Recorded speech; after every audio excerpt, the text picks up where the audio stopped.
Can that be read or is it reversed? It can be read. It's clear. Okay. Stupid Things I Won't Do When I Get Old. And that is coming out, I believe, at the end of July? No, June. June 29th. June 29th. Yes. Hello, Vita. And so for anyone wanting to sign up to receive a signed finished copy of Stupid Things I Won't Do When I Get Old, please go back to the Kensington booth, click the button for signed ARCs and finished books, and you can find a link to the form to enter to be eligible to win a signed copy. And for anyone who wants to submit a question, please put your question into the chat, and we will read it by the end of the half hour here. We promise. Yes. And all questions are good questions. It's true. It is true. So what I will do is begin with the introduction. So Stephen Petrow is an award-winning journalist and book author who is best known for his Washington Post and New York Times essays on aging, health, and civility. He's also an opinion columnist for the USA Today, where he writes about civil discourse and manners, not to mention the meaning of kindness, happiness, and intimacy during the pandemic. Stephen's 2019 TED Talk, 3 Ways to Practice Civility, has been viewed nearly 2 million times and translated into 16 languages. Stephen is the author of 5 other books, including the acclaimed Stephen Petrow's Complete Gay and Lesbian Manners. He's a much sought after public speaker, and you're likely to hear Stephen when you stream NPR or one of your favorites or least favorite TV networks. Stephen also served as a host and executive producer of The Civilist, a podcast from Public Radio International and North Carolina Public Radio WUNC. I recommend going to his website, stephenpetrow.com, and checking out his thoughtful and beautifully composed columns that will inspire you and make you think of how you think. Now I'll turn the floor over to Stephen to highlight his background, his writing, and anything I might have missed. Thank you, Stephen. Thanks, Matt. It's great to be with you. It's great to be with Kensington, and thanks to everyone out there. It's kind of, I know this is all a little bit new for us, and I'm excited to be here. So yeah, I wanted to tell you a little bit about the genesis of the book, Stupid Things I Won't Do When I Get Old, which is purposely meant to be a little bit snarky, a little bit lighthearted, but it came out of my personal life, which is what most of my writing does. And around the time I turned 50, it was about the same time my parents were moving into their 70s. I'd always looked to them as role models. And things started to go a little bit off the rails. And so being a journalist, I started a list. And mostly this was a list of things that I would do differently. And, one of them was, I will listen to my children. I will not blame the dog when I have leaky pipes. I will not take down the grab bars after my other son has them put up to try to help me. So it was a whole list of things. Some of them were fun, some of them were substantive. Some of them were, really private. But I wrote about it all for the New York Times. I think it was about 4 years ago now. And I struck a chord because the story remained on the most popular list for about 2 weeks. And then readers just kept sending me their list. I mean, apparently this was a thing. I didn't know it was a thing because I was a little bit ashamed of it. It was like to myself tattling on my parents and anyone over 70 that I came to observe. So everyone was like running away from me. But it was a list meant developed in kindness. And so I saw that I was kind of on to something that all of us were trying to find ways to navigate into the next set of chapters that we have. And there also, we're trying to find ways to maintain our independence, to continue to live sort of in an expansive world and not an increasingly small one, which was in part what I saw with my parents. And also there was a real effort, and this is kind of one of my underlying thoughts, Matt, is that we need to understand that aging is a life cycle. it's like pregnancy, although pregnancy is 38, 39 weeks, it's a little bit shorter. Aging is simply another life cycle. It's not a bad thing. And it's very different than illness, which can be a bad thing. But we tend to conflate those two and to think that they go hand in hand. And so often we're our own worst enemies because we start to have these self-fulfilling prophecies about what it will be like to be older.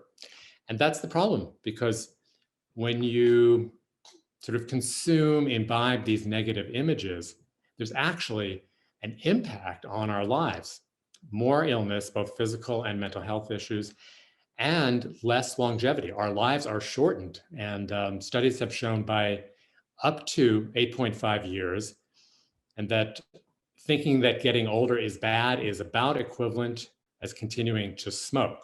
So this is my manifesto. I'm trying to just raise awareness of the types of decisions we make every day so we can make better ones one by one. And that's what I wished for my parents. And as I've gotten a little bit older, my heart certainly grew larger when I understood the volume of situations that they were presented with. So I hope that gives a little bit of background about the birth of the book. It does. Thank you very much. Now, you had explained to me that Stupid Things was inspired by a series of events, that happened after you hit your 50th birthday. Can you elaborate a little bit about what happened, or Sure. Talk about it? So my parents threw a really lovely party for me when I turned 50, and I'm 63 right now. One of the stupid things that I won't do, that I've promised in the book, that I'm going to continue to try to do in real life, is I'm not going to lie about my age. And my friend Denise Austin, who's the fitness guru and just a lovely all-around person, we are exactly the same age, and we've known each other almost 20 years. We've only recently come out about the fact that we're 63, 64. She's a couple of months older than me, but anyway, so I turned 50, and I saw that my parents sort of got caught up in various ways of thinking, and my dad started to color his hair a little bit. It's kind of late in life to do that. I mean, I had been doing it so much better because I was only highlighting my hair, which I thought was very sophisticated. Hardly anyone would know. But Dad went a little bit too far, and then actually I went a little bit too far, and I was going to a video shoot one day, and the day before, my head became a toxic dump, and instead of having a little bit of the gray colored over, I became a honey blonde. And you know how, Matt, your friends will always say to you, "Oh, you look great, you look great." Well, my then husband, he'd never paid any attention to what I looked like in terms of my hair. And he said, "What happened to you?" And my best friend said, "You look like a trashy secretary from Staten Island." And he meant no offense to anyone from Staten Island or from secretaries, but the point there was, coloring your hair is great, especially if you're a television anchor, which is where I sort of learned a lot about this, but that it's important to accept ourselves and to embrace who we are. And like a fine wine, we do get better as we get older, especially if we think that. Like a cheese, aged cheeses, have more attributes than brand new ones. So it was those sorts of things. It was also, I saw my dad starting to fall, and I really tried to talk with him about how can we prevent that, because I didn't want him to get hurt. And he was prideful, as I understood, and I tried diligently, and he kept falling, and he wouldn't use the cane, although I did learn by calling it a walking stick. That seemed to help, although it was never in the room where he was. But the overall point there was, I wanted to help him preserve his independence, because that had been so important to him. And by doing that, it meant doing a little bit less right now. And I take no happiness in saying, I was right about that, because eventually he fell and became too injured and had no independence. So I have these, I have these lists, I have these points. I wrote them down because I am going to try to live by them. And I have started to do that also. And that's the hard part. It's easy to keep a list and sort of be critical.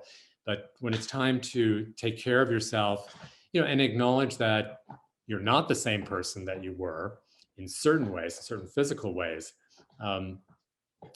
it's a shift. It's a shift. Oh, I absolutely hear you when you're talking about your father. Yeah, mine would.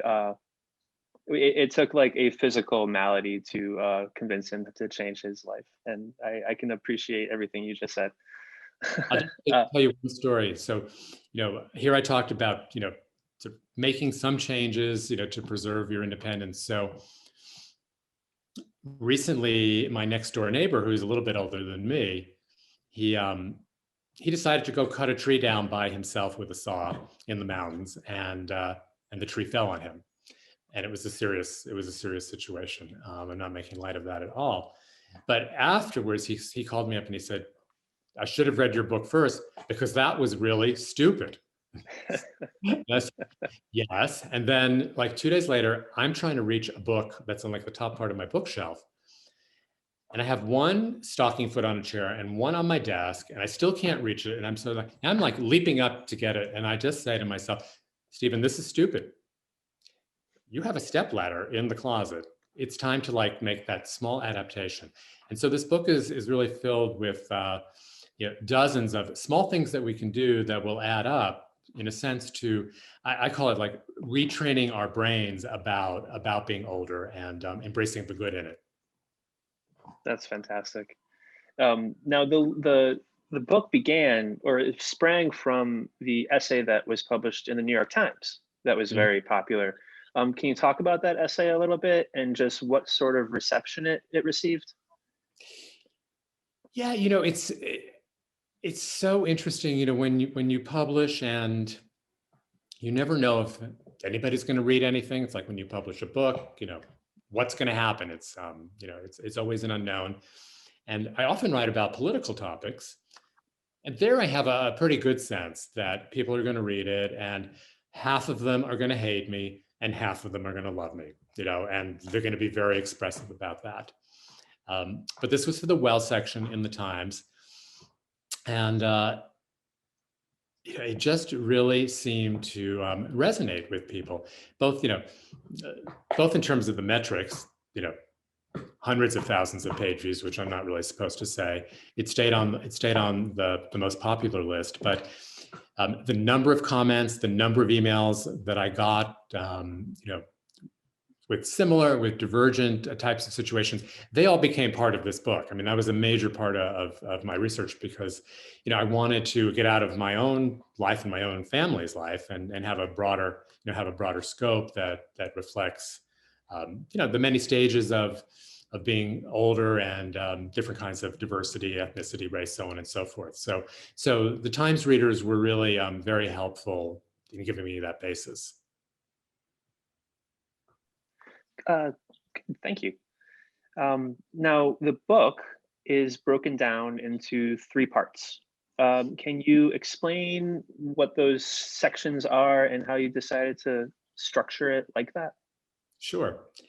Yeah. So 3 easy sections.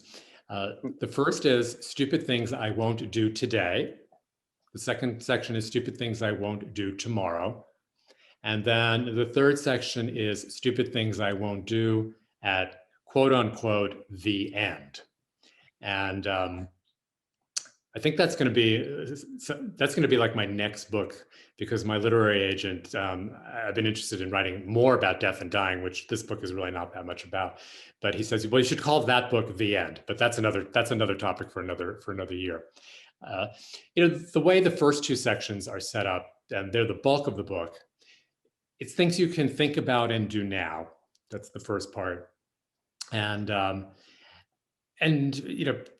for instance, there's a chapter in there called "I Will Not Hoard the Butter Pats," which is a metaphor, but it's also a true situation. So my parents would go out to a restaurant and I do this now too, so I'm not making fun of them. And they would come home like with all the little butter pats they could get from the buffet and the little Smucker's jams. And, you'd open their refrigerator and it would be like they had a cafe. They had, so much of this. But the metaphor was they kept accumulating and accumulating, into their 70s, into their early 80s. And there is a time to stop that and to start, de-extensioning or doing what's called Swedish death cleaning, which is it's a slim little book written obviously by a Swede, and it talks about sort of when you get to midlife, start that process of giving away, so that when you get to the end, you don't have all of this stuff that probably your kids are going to have to take care of. It's a burden, and I'm sure other parents will and other kids will hear this. My parents always said, we do not want to be a burden to you. And they'd be talking to me and my brother and sister. And then they would do all these things in a sense that were a burden. We love them, but when they passed, we had all those butter pats, all those jelly thingies. And then we found boxes in their basement from my father's father. And I remember seeing those boxes when she died, and now they were in this basement. They had never been opened in 20 or 30 years. And my siblings and I said, well, what do we do with them? Who gets them? And I said, throw them away. And at that moment, I was also just like my dad, like being directive, but he didn't throw them away. So, so that's stuff we can do now. Then there's more this middle ground, things that we can do tomorrow. And, and there, that's kind of, it's planning a little bit for the next chapter, trying to come to a little bit of a better understanding of what it might mean not to be working and not to have that identity anymore. And a story that resonates with me is my father had been a professor at NYU, and he was always called professor, and he loved that. And then he retired, and nobody called him professor anymore. And I didn't realize it, but it seemed like he had lost his identity, and he had started to suffer from depression. And we hired a health aide, and she, out of the blue, just started calling him Professor Petrow. And all of a sudden, like, he's responding, he's doing everything this aide is telling him. He would do nothing that anyone else was telling him. And I realized that, we can lose our identities, we can lose ourselves as we get older. So, whether it's just simply affording someone that respect, or using a title they once had, or listening to them, these are really important things. And so eventually when he passed, we have on his grave marker, Richard Petrow, beloved professor and journalist. And so I hope Dad is happy. And I see the lovely Ann Pryor has also joined us from Kensington. I don't know if she can hear us or. Yes, I can hear you. Say hi, Ann. Hi, I'm sorry. It's been hello. A lot of technical difficulties this past couple of minutes, so sorry about that. Oh, no, welcome. We've been going on, but I'm glad to see you. Glad to see you too. No, everything you're saying, Stephen, is hitting home. It's such an understandable thing when you watch, family members, your parents in particular, grow old, and what the things they ask of you and the things that you feel obligated to do for them. In the book, you ask, what is the threshold for old? Mm-hmm. And you've received different responses from people that you've spoken to. Can you talk a little bit about that? And is there actually a threshold for old? So there are a lot of ways to answer that question. And I'm going to start with just a recent anecdote, since I think everybody on here, I see there are a couple of questions in the chat, but I'm going to let you guys figure them out. Cher just turned 75 this past week. Morgan Freeman is going to turn 83 next month. Jane Fonda is going to be 84. Is this what we think old looks like? I don't think so. I don't think so. And let's just take, a little bit of a caveat that for some of them, or at least 2 out of the 3, there might have been plastic surgery involved. I'm not gonna say that I know that, but I think I know that. But the point is, And Jane Fonda really said this well in an interview. You know, if you continue to think young, if you continue to stay passionate about things, you can often overcome many of the frailties that you have. And so in that sense, you know, age is a number, is a state of mind. But I also met up with these, you know, wild group of demographers. You know, demographers are not usually wild or radical, but they have been looking at demographic trends, both in the United States and across the world, about when old begins. And in this country, we think it's between 60 and 65 for the most part. That's generally when people have retired. That's when Social Security is kind of kicking in.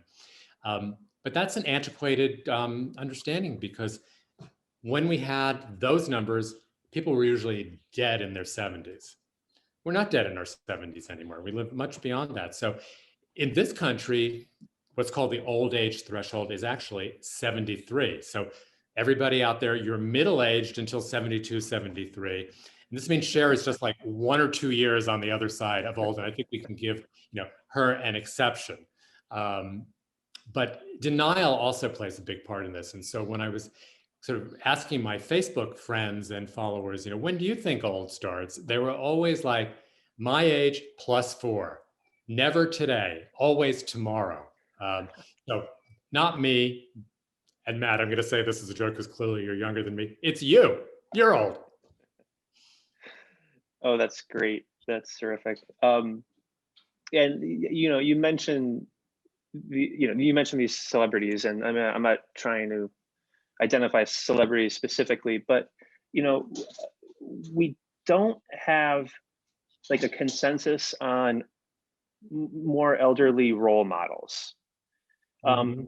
Is that like, instead of saying, look at these like vibrant, energetic old people, there's been a lot of negativity around advanced age and the perception that they're less able to do a job. Case in point, we have had the two most recent presidents have been in their 70s.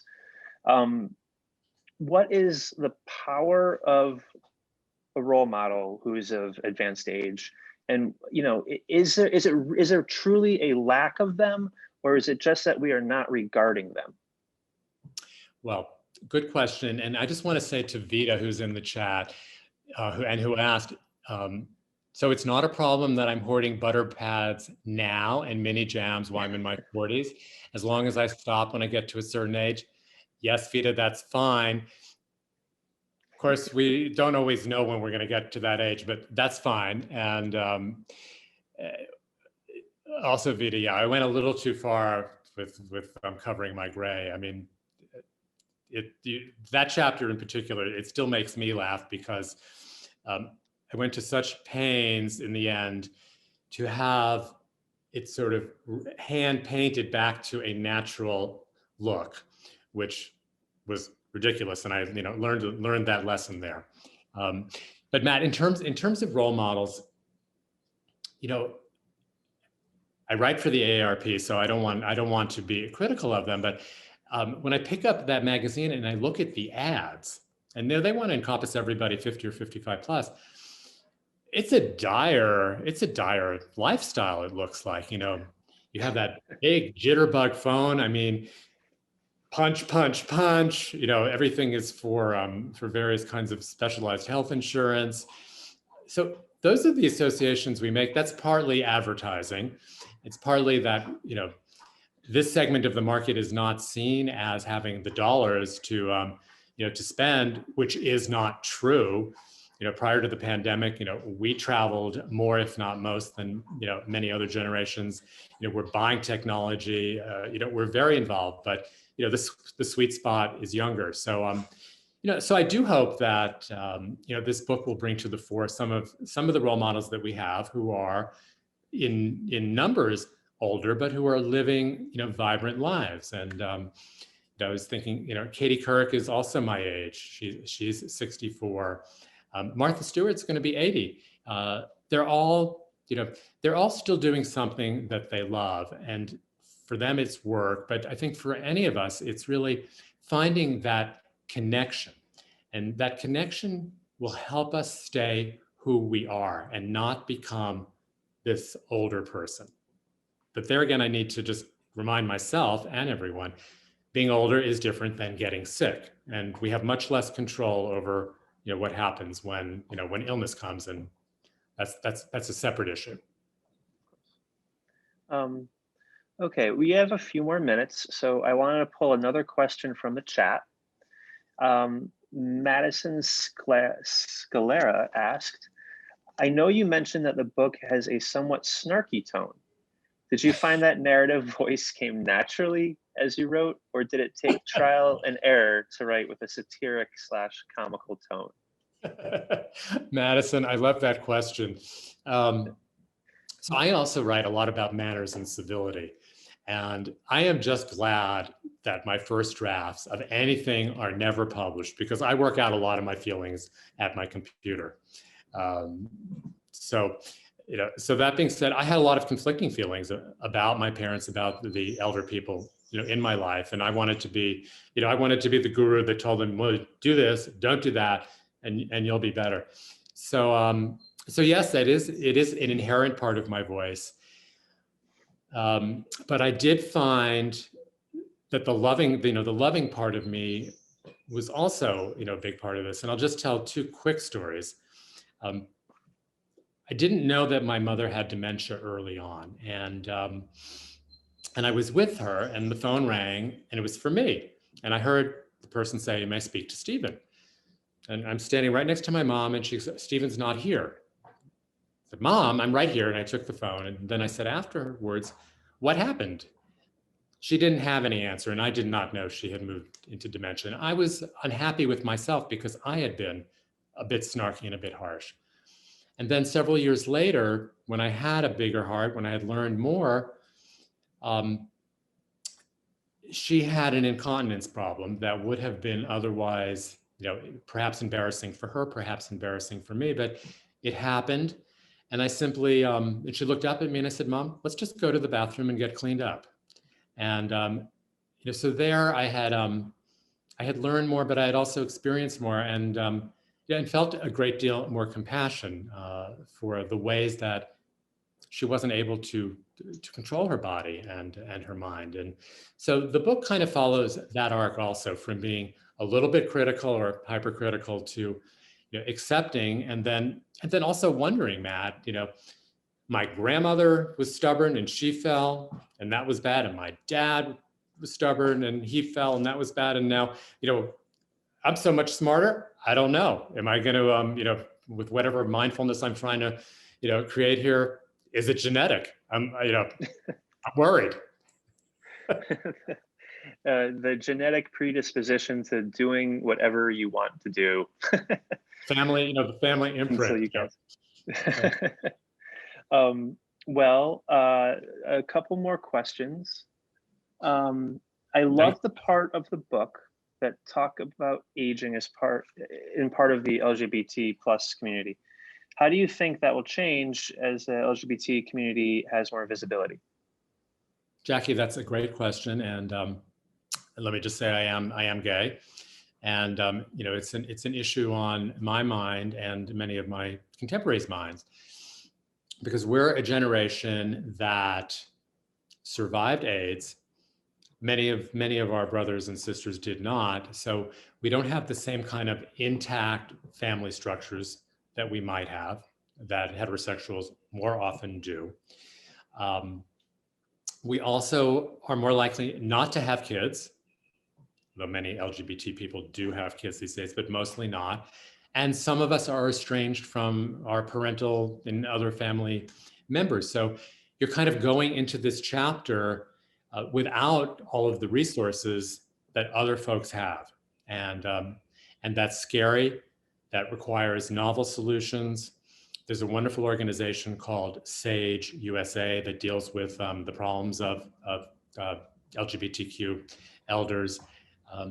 And also many who go into nursing homes or continuing care homes, they find themselves going back into the closet because they're not accepted, or it's not okay to be out. And so that's like a really sad trajectory, when some of our pioneers who have spent their years coming out, being at the forefront, now are fearful and have to sort of literally retreat into the closet. So, so I'm really glad that question was asked. Again, we need more thought. We need more plans for, for LGBTQ people as we age like everybody else.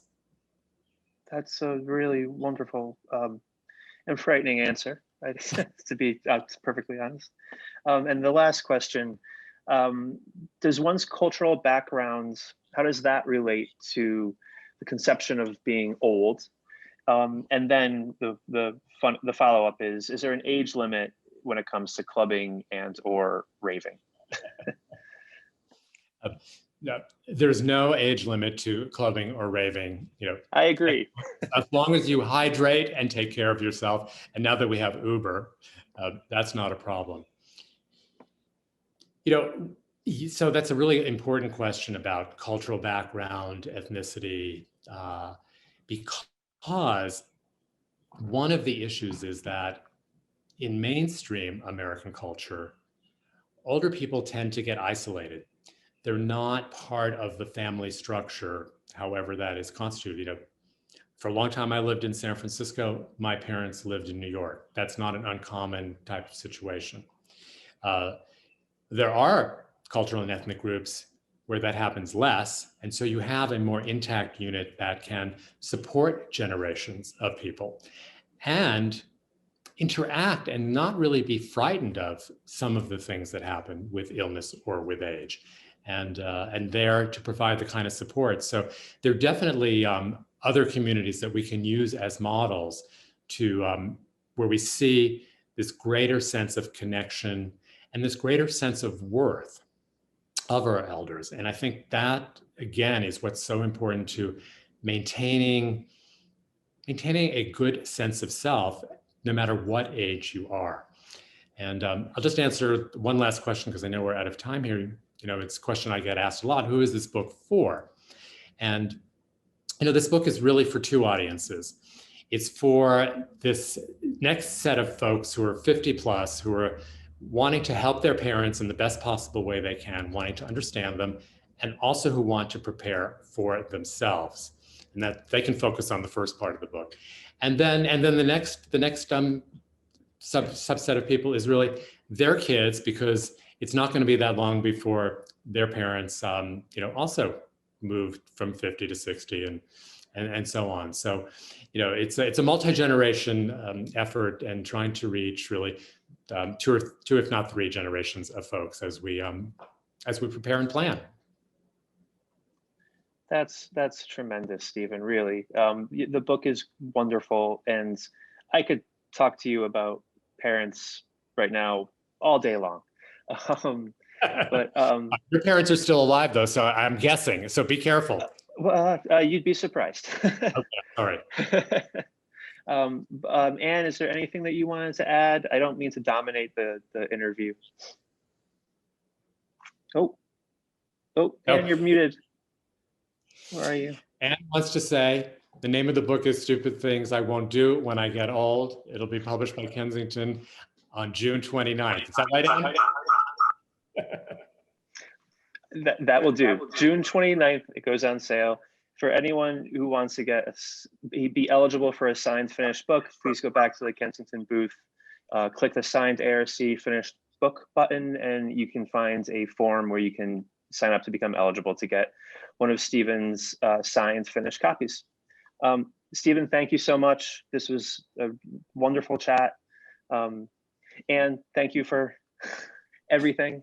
I couldn't have done this without you. I could not have done this without you. And yeah, and to everyone who came by, thank you. We will see you next time. All right. Thank you. Thanks, everybody. Have a good afternoon.